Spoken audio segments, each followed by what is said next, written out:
뉴스에 시작합니다. 저는 동정민입니다. 영수회담 이후 첫 번째 협치 성과물이 나왔습니다. 내일 본회의를 앞두고 처리에 이견을 보인 두 개의 법이 있었는데요. 그중 이태원 특별법에 대해 여야가 내일 처리하기로 합의했습니다. 윤석열 대통령이 한 차례 거부권을 행사했던 법안이죠. 민주당은 이 영수회담에서 대통령이 독소 조항이라며 지적했던 조항을 수정하는 데 동의했고, 국민의힘은 그동안 반대해왔던 민주당 우위의 진상조사위 구성에 동의했습니다. 대통령실도 정치 복원의 첫 성과라며 환영했습니다. 첫 소식 정연주 기자입니다. 여야가 이태원 참사 특별법 수정안을 마련해 내일 본회의에서 처리하기로 합의했습니다. 특별조사위원회 구성과 활동 기간은 민주당 의견이 반영됐습니다. 특조위는 여야가 각각 4명씩 추천하고 국회의장 목 1명은 여야가 협의해서 정합니다. 사실상 야당 몫이 1명 더 많은 것입니다. 국민의힘은 활동기간 단축을 주장했지만 1년 이내 활동, 최대 3개월 연장도 지켜냈습니다. 저희는 합의 처리가 굉장히 중요한 원칙이다. 가족분들도 이 부분에 대해서는 동의를 해주셨기 때문에. 반면 국민의힘은 지난달 29일 영수회담에서 윤석열 대통령이 요구했던 조항 삭제를 얻어냈습니다. 특조위가 불송치됐거나 수사 중지된 사건도 조사할 수 있다는 조항과 압수수색 영장 청구를 의뢰할 수 있다는 조항이 사법 체계를 흔들 수 있다는 대통령 요구를 민주당이 수용한 겁니다.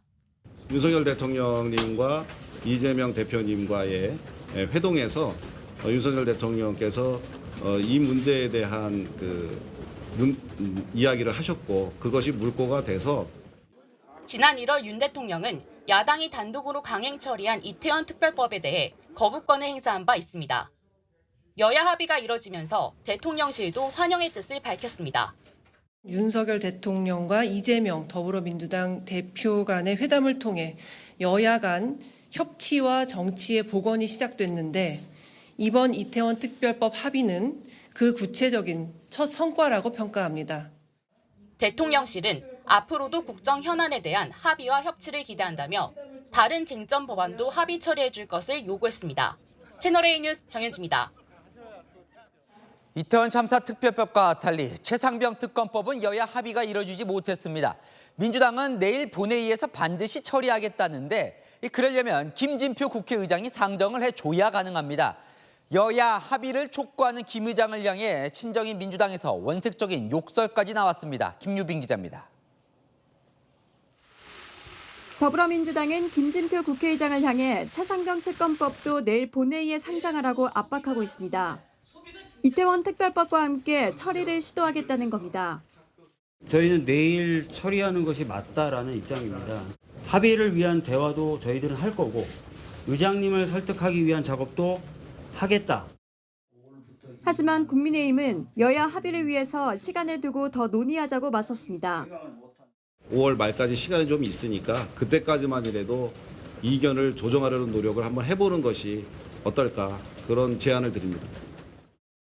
지난달 본회의에 부의된 최상병 특검법은 60일 후인 다음 달 초 본회의에 자동 상정되지만, 이달 말까지 처리되지 못하면 21대 국회 임기가 종료돼 자동으로 폐기됩니다. 이 때문에 민주당은 내일 본회의에서 안건으로 추가해 통과를 시도할 계획이지만 국회의장의 동의가 필요합니다. 김진표 국회의장을 압박하던 민주당 내에선 욕설까지 터져나왔습니다. 윤석열이는 다 똑같은 놈들이 개들이야 진짜. 아이고, 민주당으로 김진표 복당 안 받아야 돼요. 홍익표 원내대표도 특검법이 처리되지 않으면 4일로 예정된 의장 순방에 동의하기 어렵다며 김 의장을 압박했습니다.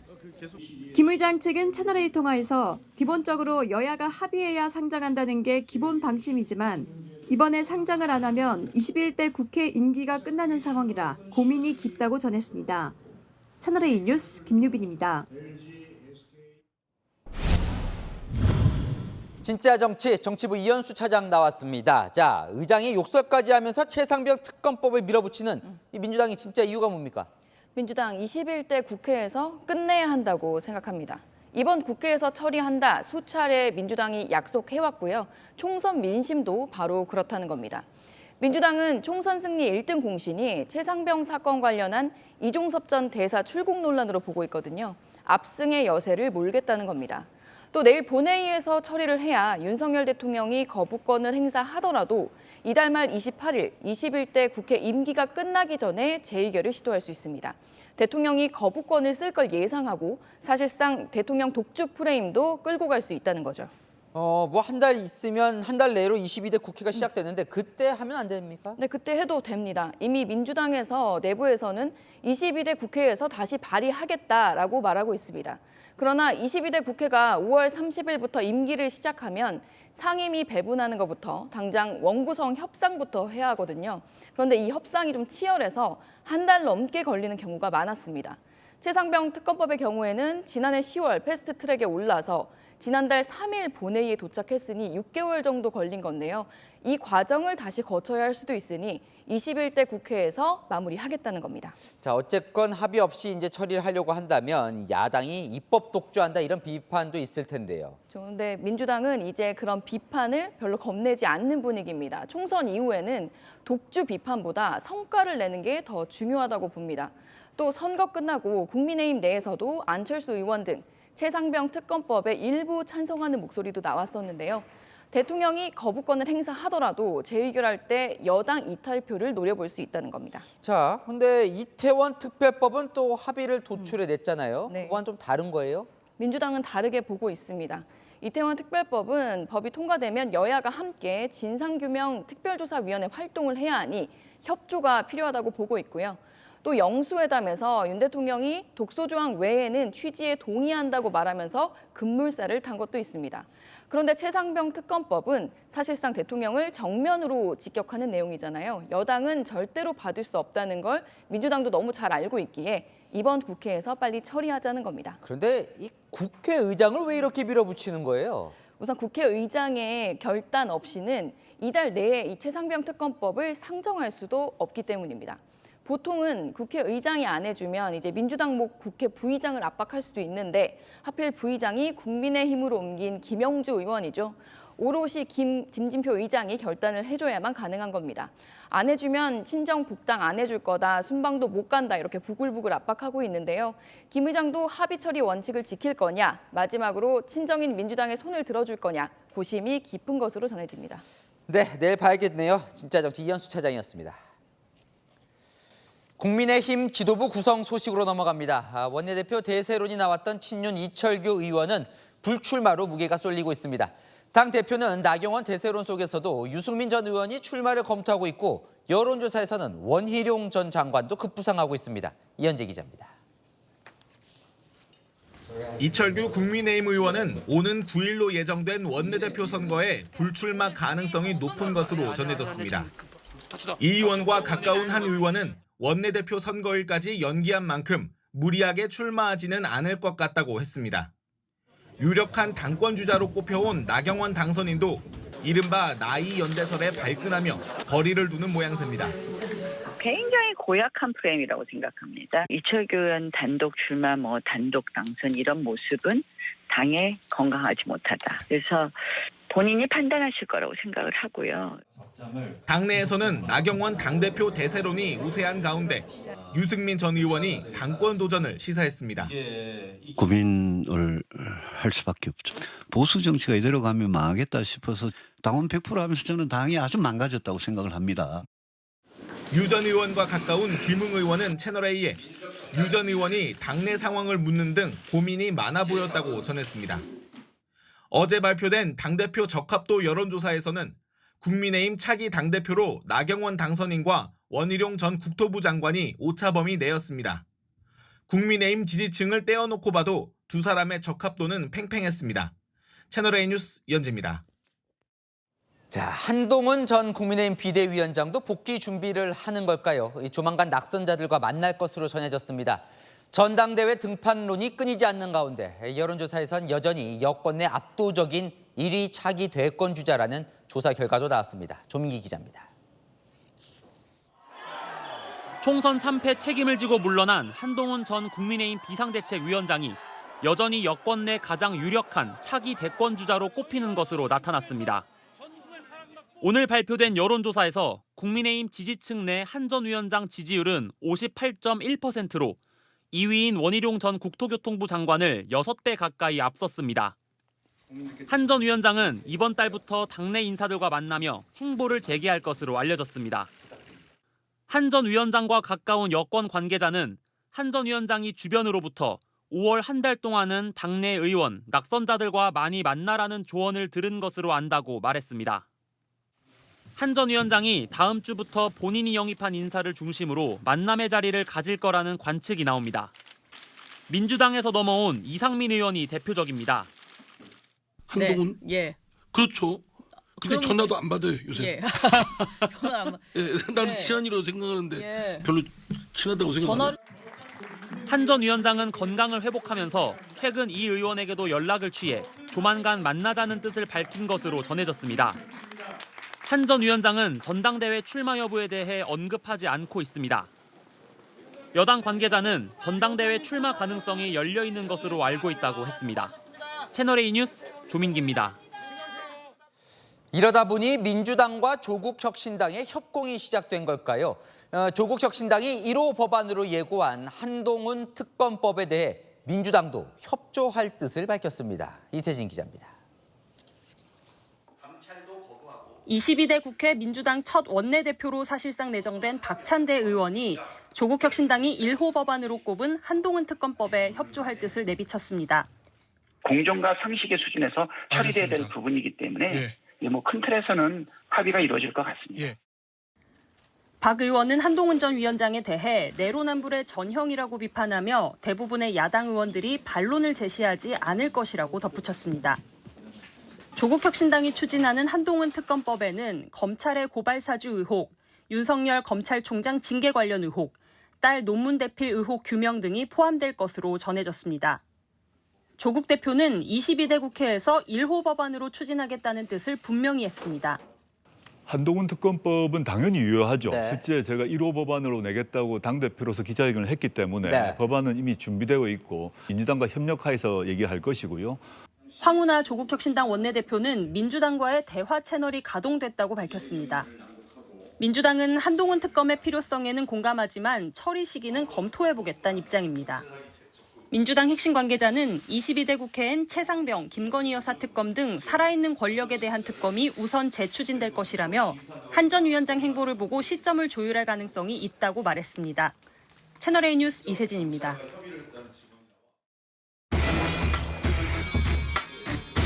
네, 한은 기자, 정치부 유승진 기자 나와 있습니다. 자, 한동훈 특검 법안을 야당이 어떻게든 지금 해보겠다고 하는 것 같은데 이 특검 통해서 뭘 하겠다는 거예요? 네, 크게 세 가지입니다.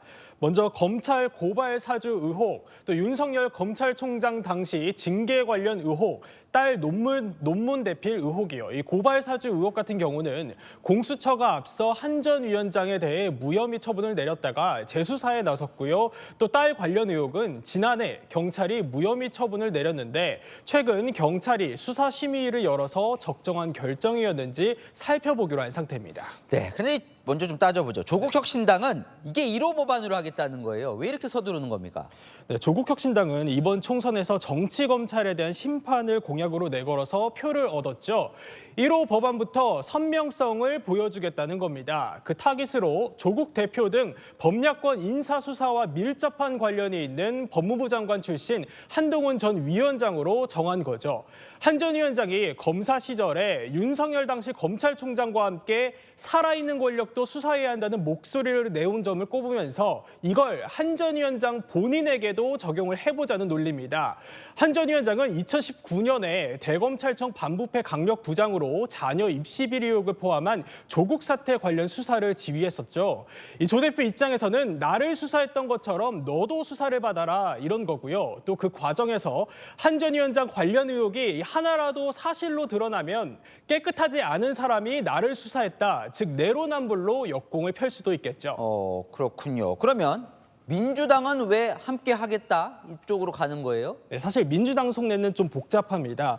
민주당은 이 한동훈 특검이 우선순위가 아니다. 또 굳이 체급을 키워줄 필요 없다면서 미온적인 태도를 보여왔었죠. 그런데 오늘 나온 차기 대권 주자 적합도 여론조사를 보면요. 총선 참패 이후에도 한 전 위원장의 존재감이 저렇게 여전합니다. 국민의힘 지지층에서는 또 절반 이상이 총선 패장인 한 전 위원장을 여전히 차기 차기 주자로 보고 있고요.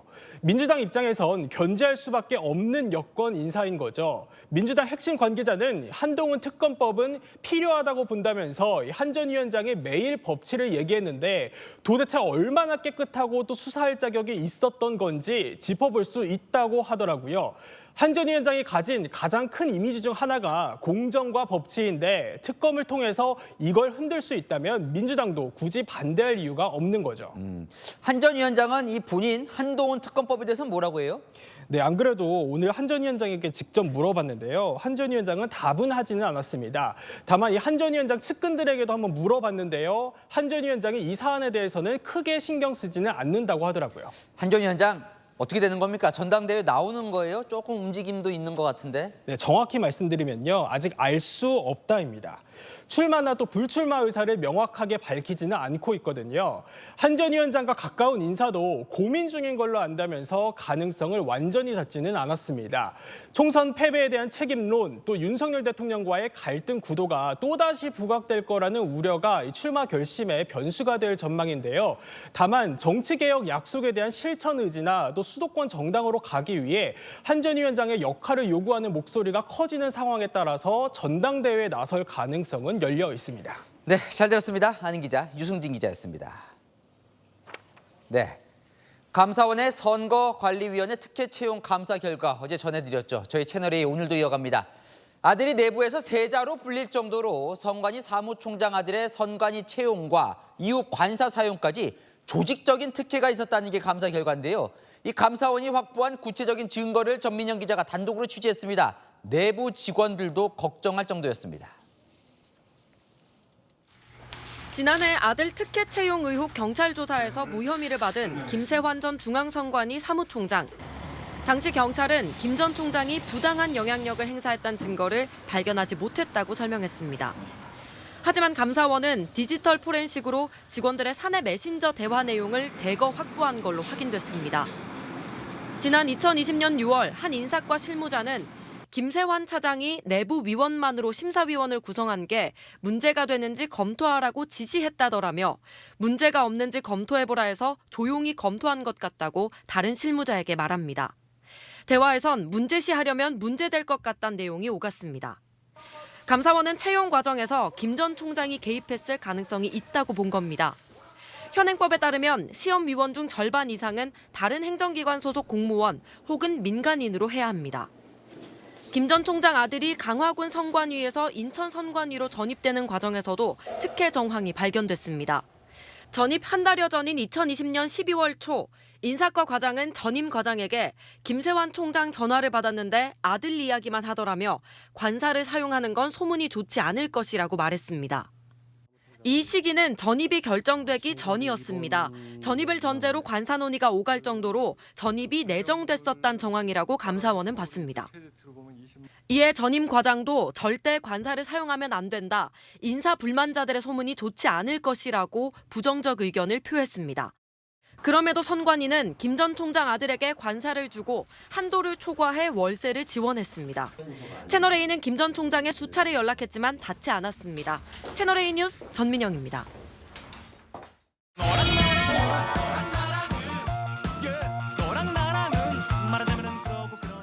네, 윤수민 기자와 여랑야랑 시작합니다. 첫 번째 주제 보겠습니다. 문재인 전 대통령 보이고요. 문재인보다 누구입니까? 네, 바로 이재명 대표입니다. 특히 문재인 정부 출신 당선자들이 최근 양자택일을 해야 했는데요. 평산마을 방문 일정과 이재명 대표와의 만찬 일정이 겹쳤거든요. 누가 이 대표를 선택했을까요?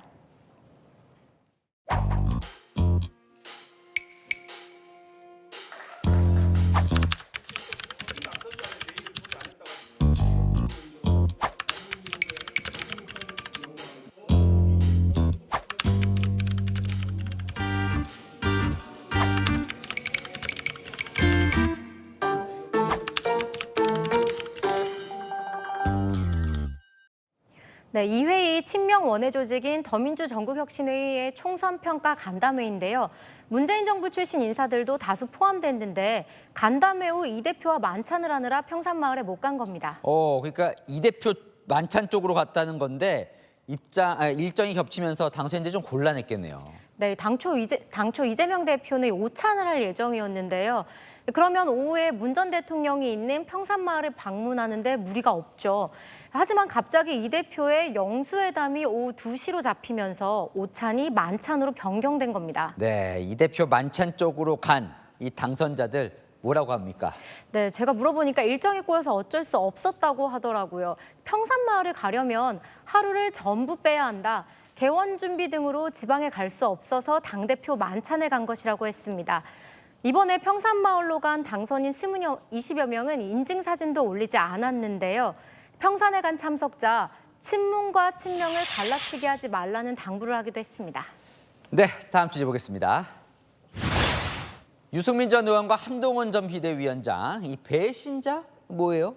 네, 유승민 전 의원이 박근혜 전 대통령을 배신했다는 프레임을 반박하면서 한동훈 전 위원장을 언급했습니다. 배신자라는 게 이게 진짜 말도 안 되는 얘기죠. 박근혜 전 대통령을 45년 구형하고 24년 대법원 확정 판결을 받게 만든 사람이 윤석열 대통령과 한동훈 비대위원장 아니었습니까? 그런 사람들이 지금 보수에 들어와가지고 뭐 우리가 용병 비슷하게 해가지고 그러니까 본인보다 박 전 대통령에게 한동훈 전 위원장이 더 가혹했다 이런 반박이네요. 네, 이런 시선을 의식하듯 한 전 위원장이 총선 과정에서 박 전 대통령을 찾아가기도 했었죠. 박 전 대통령님 제가 찾아뵙고 국정 전반과 여러 가지 얘기에 대해서 제가 굉장히 좋은 말씀 드렸습니다. 따뜻한 말씀 많이 해주셨고 저도 대단히 감사하다는 말씀을 드렸습니다. 네, 반면 총선 기간 내내 유 전 의원과는 선을 긋는 모습을 보였습니다.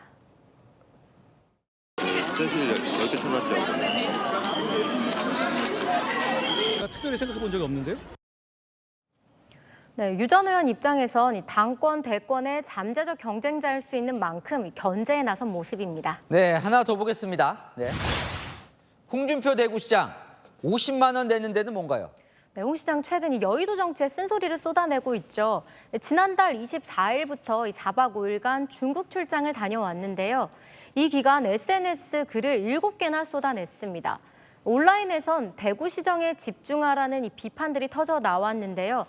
홍 시장, 당비를 국회의원 30만 원보다 20만 원이나 더 낸다며 당무에 관여할 자격이 있다고 맞받아쳤습니다. 오, 홍 시장이 국민의힘 국회의원보다 당비를 더 내요? 네, 왜요? 국민의힘 당비 규정을 보면요. 이 지자체장인 홍 시장은 매달 50만 원을 내야 하고요. 지역구 의원보다 더 많이 냅니다. 최근 홍 시장 한동훈 전 위원장과 이철규 의원 원내대표설을 비판했는데 50만 원 내고 있으니 할 수 있다는 얘기죠. 홍 시장에 대해 당내에선 이런 평가가 나옵니다. 대구시정과 엮어서 얘기할 수 있을 텐데 사실 그런 건 들어본 적이 없잖아요. 관심이 급증되고 있는 이슈들 중심으로 메시지를 내면서 국민의 관심사를 끌어가는 듯한 느낌이 드는데 조금 이게 너무 과하면 피로감이 들거든요. 네, 홍 시장 당비 50만 원 내는 국민의힘 당원이지만 동시에 대구시를 책임지는 시장이라는 점 명심했으면 합니다. 대통령도 당비를 300만 원이나 내는군요. 네, 지금까지 열왕야랑이었습니다. 네, 다음 소식입니다. 오늘 새벽 아파트 주차장에서 승용차가 차량 7대를 들이받았습니다. 경찰이 사고를 낸 차량 소유주 집에 가봤더니 옷가지를 챙겨서 도망간 정황이 포착됐습니다. 김대욱 기자입니다. 아파트 주차장에 들어선 승용차. 갑자기 속도를 내며 주차된 차량들을 들이받습니다. 차에서 내린 남녀가 주변을 서성이더니 주민들이 모여들자 조용히 사라집니다. 나와봤더니 남자분, 여자분이 계셨어요. 사람들이 구경하러 나오고 신고하고 이러니까 그 사이에 사라졌더라고요. 오늘 새벽 2시쯤 대전 한 아파트에서 벌어진 일입니다. 다친 사람은 없었지만 차량 7대가 부서졌습니다. 사고 충격으로 전조등과 범퍼가 내려앉았습니다. 경찰은 사고를 낸 차량이 이 아파트에 사는 50대 여성 소유인 것으로 파악했습니다. 집을 확인한 뒤 소방대원들과 함께 출입문을 강제로 열고 들어갔지만 아무도 없었습니다. 집안에선 옷가지를 챙겨 도주한 정황이 포착됐습니다. 현재 전화기가 꺼져 있는 등 연락이 되지 않아 시간이 조금 소요되고 있습니다. 실제 운전자가 누구인지 감식을 실시해가지고. 경찰은 음주운전 가능성을 염두에 두고 이들을 쫓고 있습니다. 검거하는 대로 사고 후 미조치 혐의로 입건하고 음주운전 여부도 조사할 계획입니다. 채널A 뉴스 김대욱입니다. 적재함보다 훨씬 긴 철제 파이프를 한가득 싣고 달리는 화물차. 보기만 해도 아찔하죠. 도로 위 흉기나 다름없는데 벌금 20만 원 내면 끝입니다. 강경모 기자입니다. 도로를 달리는 순찰차. 맞은편에서 오는 1톤 화물 차량을 보고 유턴을 합니다. 적재함보다 훨씬 긴 철제 파이프를 한가득 싣고 있었기 때문입니다. 적재가 뒤로 나오고 그다음에 위로 제한 높이 제한까지 걸리고요. 시골 도로니까 이제 뭐 솔직히 그런 거지 도시에서는 이건 뭐 상상도 못할 상황이죠. 속도를 내 화물 차량을 앞지른 뒤 멈춰 세웁니다. 운전자는 60대 남성 A씨. 대형 철제 파이프는 비닐하우스 자재였습니다. 전문적으로 하는 사람들은 다 5톤 이상 그런 차에다 싣는데 농사 짓는 분들이 돈 들고 그러니까 이제 그 조그만 차에다 싣고 가는 거죠. 파이프가 떨어지면 대형 사고로 이어질 뻔한 상황이지만 A씨에겐 벌금 20만 원이 고작입니다. 현행법상 화물차는 정해진 중량의 110% 이내만 실을 수 있고 길이는 차량 길이의 10%를 더한 만큼만 가능한데 어겨도 20만 원 이하 벌금이나 구류가 전부이기 때문입니다. 경찰이 최근 2달간 적발한 화물차 적재 불량 건수는 1,064건. 지난해 같은 기간보다 80% 넘게 늘었습니다. 벌칙 조항도 굉장히 미약하고 유명무실하다는 겁니다. 안전관리 제도도 중요하지만은 또 중요한 것이 안전교육이에요. 단속과 처벌 강화는 물론 화물차 운전자들의 안전의식이 절실합니다. 채널A 뉴스 강경모입니다. 보이스피싱으로 빼앗은 돈을 명품 시계로 바꿔서 중국으로 빼돌린 일당이 붙잡혔습니다. 송금책이 양손에 명품 시계를 차고 출국하는 수법으로 돈 세탁을 한 겁니다. 점점 교묘해지는 돈 세탁, 최다함 기자가 취재했습니다. 모자를 쓰고 검은색 배낭을 맨 남성이 차 옆에 서 있는 남성에게 다가갑니다. 무언가를 주고받더니 조용히 현장을 빠져나옵니다. 명품 시계를 현장에서 주고받는 모습인데 새로운 돈 세탁 수법입니다. 검은색 모자를 쓰고 지하철 개찰구를 빠져나오는 남성은 보이스피싱 일당입니다. 이들은 온라인으로 명품 시계 구매 대행 공고를 낸 뒤 아르바이트생에게 범죄 수익금을 현금으로 주고 명품 시계를 구매하게 했습니다. 이렇게 전달받은 시계는 중국 국적 송금책에 전달됐고 송금책은 양손에 시계를 차고 태연히 중국으로 출국해 현지에서 현금으로 바꿨습니다.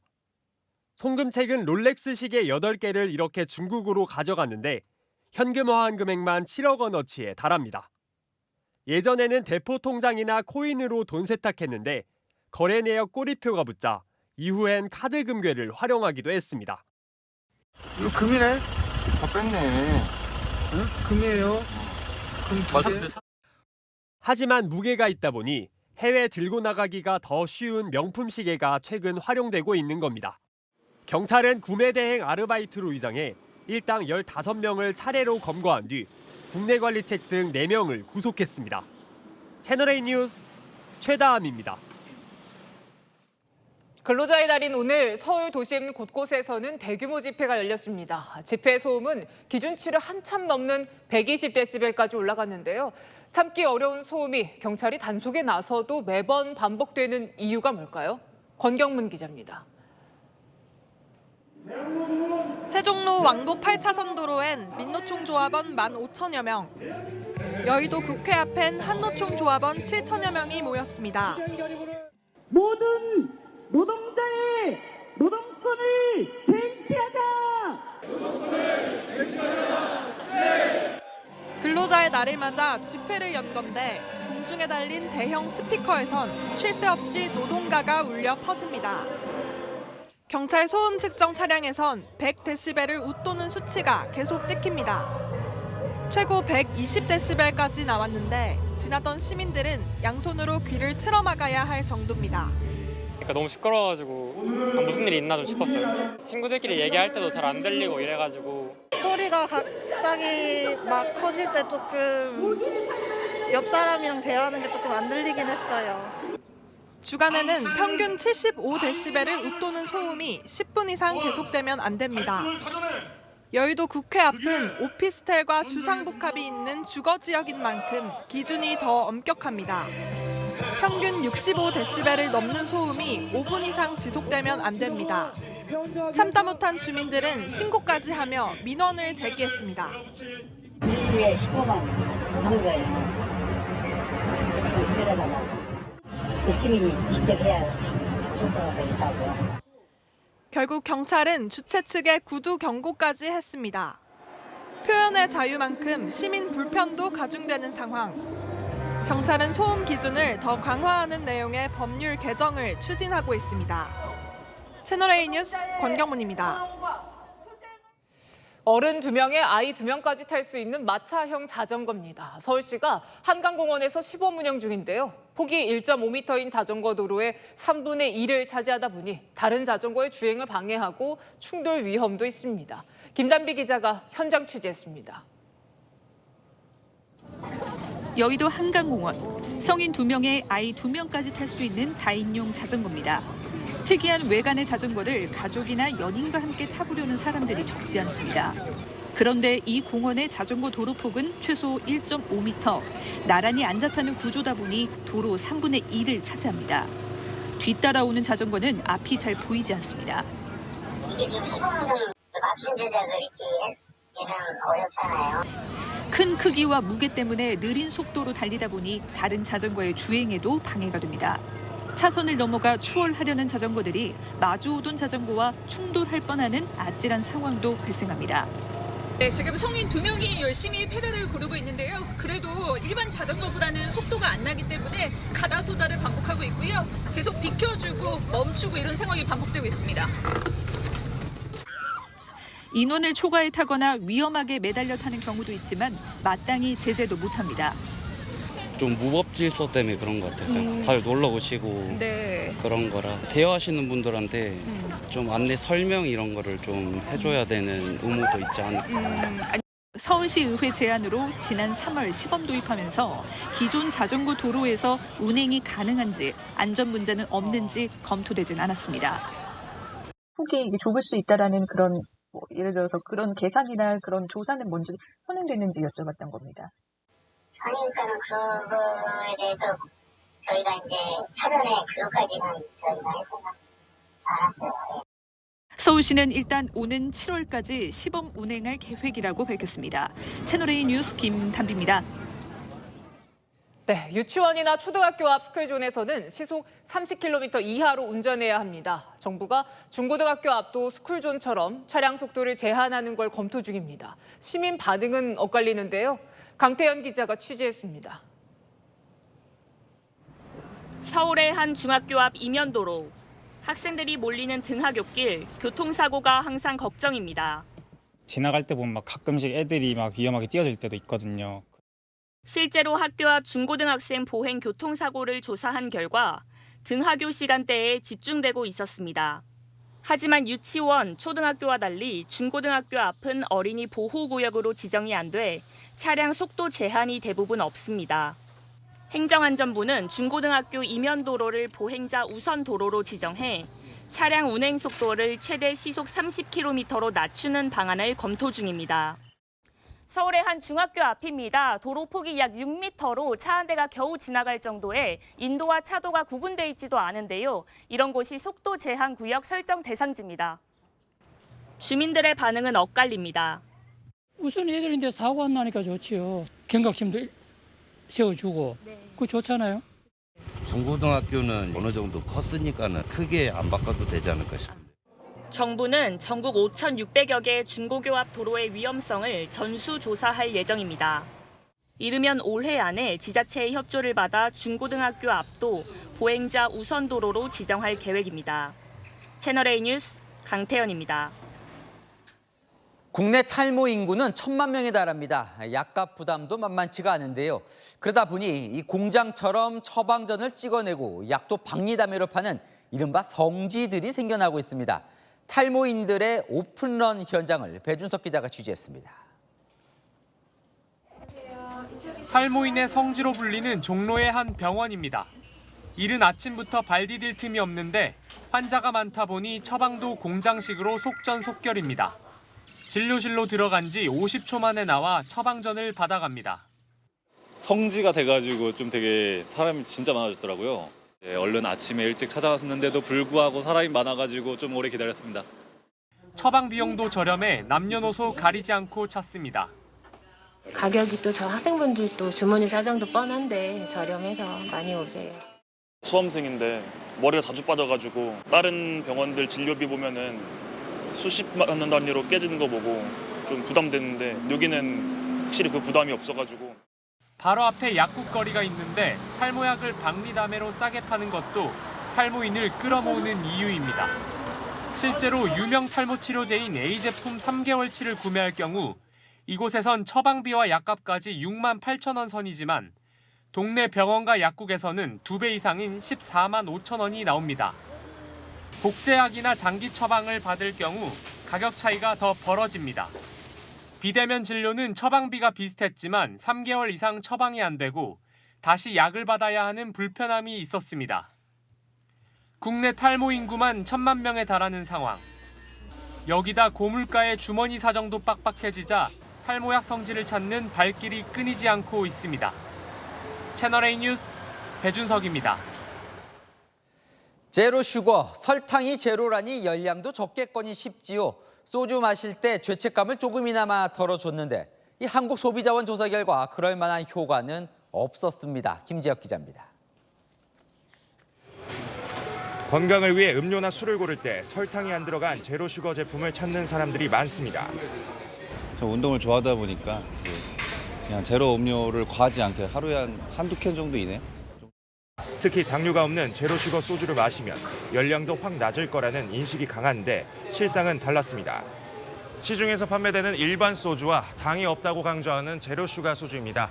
영양 정보를 살펴보니 당 함유와 열량에는 차이가 없습니다. 한국소비자원이 제로 슈가 소주 5종과 일반 소주 5종의 당류와 열량을 비교 검사한 결과 제로 슈가 소주의 열량은 일반 소주 대비 100ml당 최대 13.87%, 14.7kcal가 낮았습니다. 이는 제로 슈거 소주의 알코올 도수가 최대 2.6도, 14.38kcal 낮기 때문입니다. 당류 함량에 따른 열량 차이는 미미했습니다. 건강에 안 좋은 건 마찬가지인데 그럴 거면 그냥 제로 말고 일반 오리지널을 먹는 게 맞지 않을까. 소비자원은 또 알코올 1% 미만 비알코올 맥주를 0.0으로 표기해 알코올이 없는 무알코올 맥주와 오인할 수 있다고 지적했습니다. 오인을 줄이기 위해서는 구매할 때 제로 상품 뒷면에 있는 영양 정보를 꼼꼼하게 살펴볼 필요가 있었습니다. 소비자원은 조사 결과를 바탕으로 조사 대상 사업자에게 제로 식품 표시 개선을 권고했습니다. 채널A 뉴스 김지혁입니다. 자녀 한 명당 지원금 1억 원을 주면 출산에 도움이 될까? 23조 원의 재정이 투입됐는데도 그걸 하는 게 맞을까? 정부가 실시한 설문조사 그 결과가 나왔습니다. 정성원 기자입니다. 국민권익위원회는 지난달 17일부터 열흘간 자녀 한 명당 1억 원을 지원하면 출산에 동기부여가 되는지 온라인 설문조사를 실시했습니다. 13,600여 명이 참여했는데 이 중 62.6%가 출산에 동기부여가 될 것이라고 답했습니다. 또 아이당 1억 원씩 주면 한 해 23조 원이 드는데 이 정도 정부 재정을 투입해도 좋다고 생각하느냐는 물음에는 63.6%가 그렇다고 답했습니다. 출산을 기피하는 큰 이유 중에 하나가 경제적인 이유라고 생각을 하기 때문에 실질적으로 출산율을 높이는 데 도움이 될 것 같다고 생각합니다. 다만 재원 마련 방법을 두곤 의견이 갈렸습니다. 지자체에서 비슷한 목적으로 사용되는 지방소멸 대응 예산을 출산 지원에 활용해도 되는지를 묻자 51대 49로 찬반 의견이 팽팽했습니다. 국가적으로 지금 경제적으로 많이 안 좋잖아요. 부정적인 면도 한번 생각해서 고려해서 그렇게 하는 게 맞지 않을까라는 생각합니다. 권익위는 저출산 대책을 마련 중인 부처에서 이번 설문 관련 추가 자료를 요구할 경우 제공을 검토하겠다고 밝혔습니다. 채널A 뉴스 정성원입니다.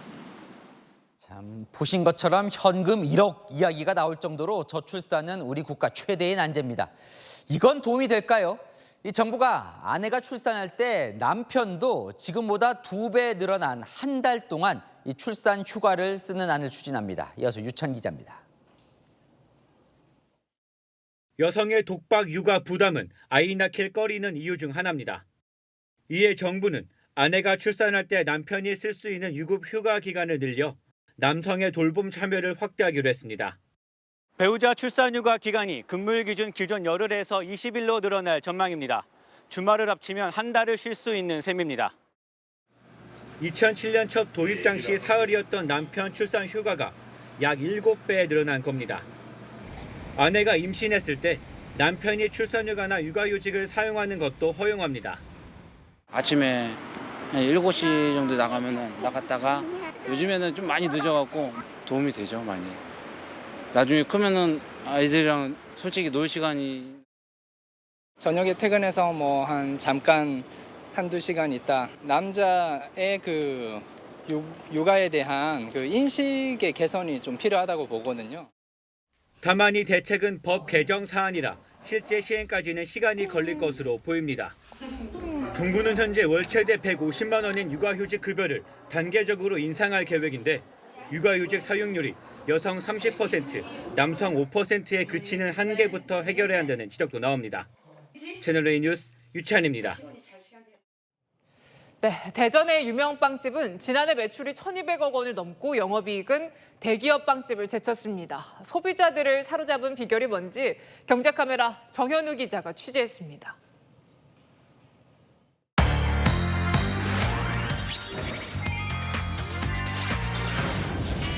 기차역 물품 보관함마다 갈색 봉투가 들어 있습니다.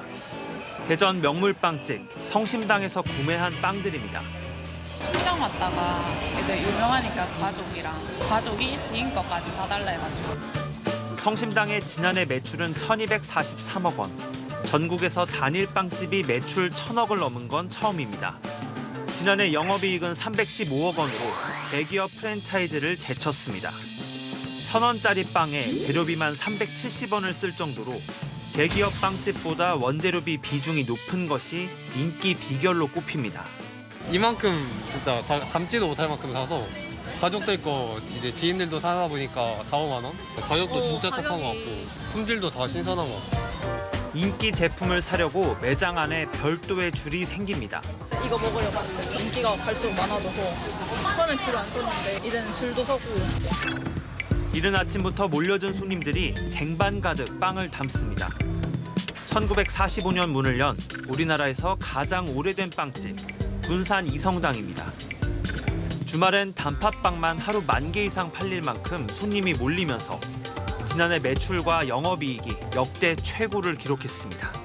쌀로 만든 제품이 가장 큰 장점 중에 하나고요. 퀄리티를 유지하기 위해서 좀 더 가장 최상급의 원재료를 구매를 하고 있습니다. 로컬 빵집 성심당과 이성당에 이어 대기업 빵집까지 모두 4곳의 단팥빵을 구입해 봤는데요.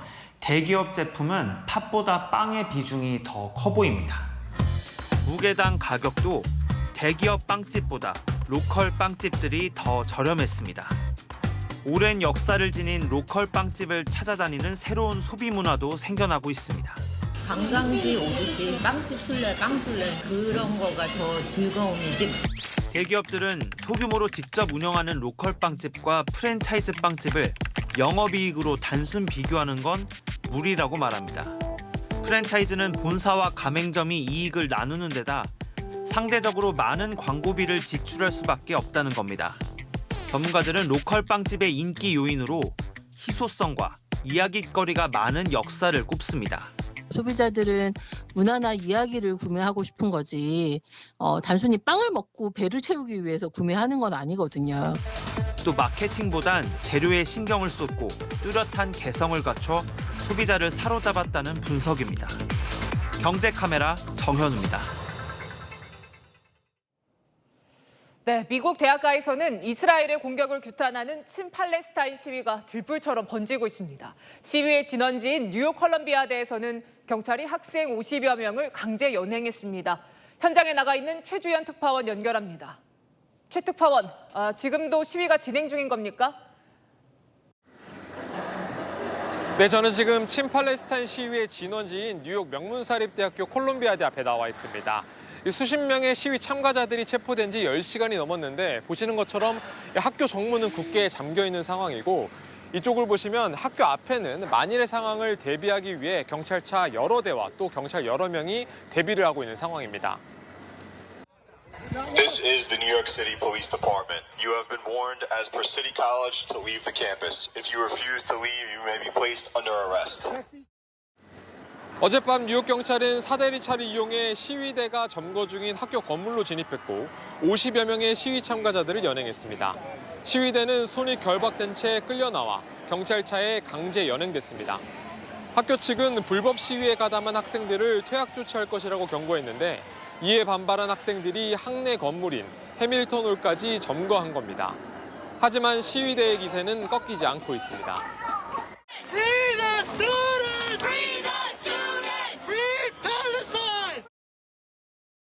네, 이번 시위가 어느 정도로 번지고 있는 겁니까?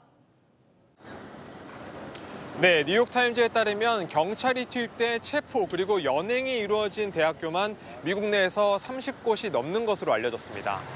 경찰에 체포된 인원도 1,000명이 넘는 것으로 나타나고 있는 상황입니다. 남부 사우스 플로리다대에선 우산과 나무 방패 등으로 무장한 100여 명이 경찰과 대치하다 이 중 10명이 체포됐고 서부 캘리포니아 주리 폴리테닉대에서도 일주일 넘게 학교를 점거한 25명이 경찰에 연행됐습니다.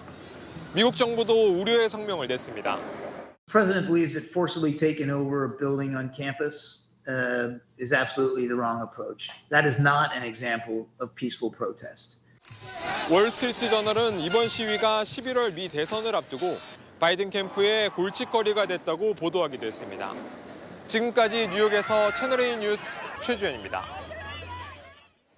중국은 오늘부터 닷새가 노동절 연휴에 들어갔습니다. 황금 연휴라서 고속도로에 차량이 몰렸는데 최근 폭우 피해를 입은 광둥성에서 고속도로가 무너졌습니다. 19명이 숨지는 등 49명의 사상자가 발생했습니다. 베이징에서 이윤상 특파원입니다. 폭격을 맞은 듯 움푹 패인 도로, 차량 수십 대가 산비탈 아래 흙더미에 처박혔습니다. 중국 광둥성에서 푸젠성으로 이어지는 고속도로가 무너진 건 오늘 새벽 2시 10분쯤. 길이 17m, 면적 184제곱미터에 달하는 도로가 붕괴되면서 통행 중이던 차량 18대가 추락해 토사에 묻혔습니다. 사고 당시 차들이 떨어진 경사지에선 폭발과 함께 화염과 연기가 치솟아 올랐습니다. 뒤따르던 차량들도 급정거를 하려다 서로 들이받으면서 도로는 순식간에 아수라장이 됐습니다.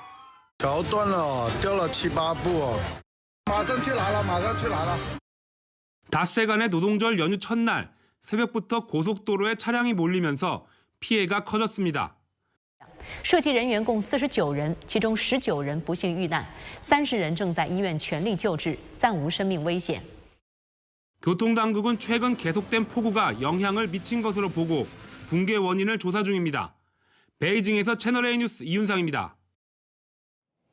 네, 도널드 트럼프 전 대통령, 한국은 부유한 나라인데 왜 지켜줘야 하느냐라면서 주한미군의 방위비 분담금 인상을 압박하고 나섰습니다. 한국이 제대로 대우해주길 바란다라고도 했는데요. 과거 재임 시절에는 방위비 5배 증액을 요구했었죠. 정다은 기자입니다. 도널드 트럼프 전 미국 대통령이 11월 미 대선을 앞두고 주한미군의 방위비 분담금 증액 의지를 직접 밝혔습니다.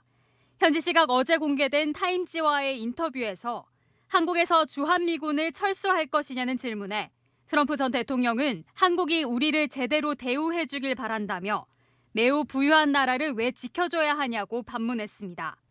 이는 앞서 대통령 집권 시절 방위비 5배 증액을 요구했던 것과 같은 맥락입니다.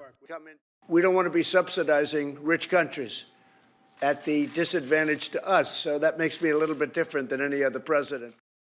이에 대해 타임지는 한국이 더 많은 돈을 내지 않는다면 미군을 철수할 수 있음을 시사한 것이라고 분석했습니다. 하지만 트럼프 전 대통령은 주한미군 철수 가능성에 대해선 즉답을 피했습니다. 그는 사실과 다른 발언도 서슴지 않았습니다. 위험한 위치에 주한미군이 4만 명 있다. 한국은 내가 백악관을 떠난 이후 분담금을 거의 내지 않고 있을 것이라고 말했는데 현재 주한미군 규모는 28,500명이고 우리 정부는 트럼프 전 대통령이 퇴임한 2021년 1월 이후에도 매년 1조 원이 넘는 분담금을 내고 있습니다. 한미 정부는 지난달 말 2년 뒤부터 적용될 방위비 분담 협상을 시작한 가운데 트럼프 2기 정부가 출범할 경우 재협상에 직면할 수 있다는 우려가 나옵니다. 채널A 뉴스 정다은입니다. 98의 우크라이나 할머니가 러시아 점령지에서 10km를 걸어서 탈출에 성공했습니다. 홀로 지팡이에 의지해서 음식도 물도 없이 거의 하루를 걸은 할머니, 2차 대전보다 지금이 더 끔찍하다라고 말했습니다. 문예빈 기자입니다. 현지 시각 25일, 우크라이나 동부 지역에 러시아군의 공습이 거세지자 리디아 스테파니우나 할머니는 가족들과 함께 마을을 떠났습니다. 할머니의 나이는 올해 98입니다.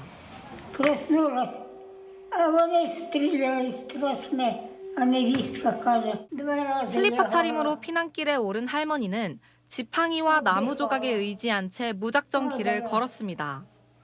도중에 가족들과 헤어진 할머니는 음식도 물도 없이 홀로 거의 하루를 걸었습니다. 그렇게 걸어간 거리만 10km. 어두운 밤이 다 돼서야 우크라이나 군인들에게 발견됐고 헤어졌던 가족들과 무사히 재회했습니다. 80년 전 세계 제2차 대전도 경험했다는 할머니는 이번 전쟁이 더 끔찍하다 말합니다.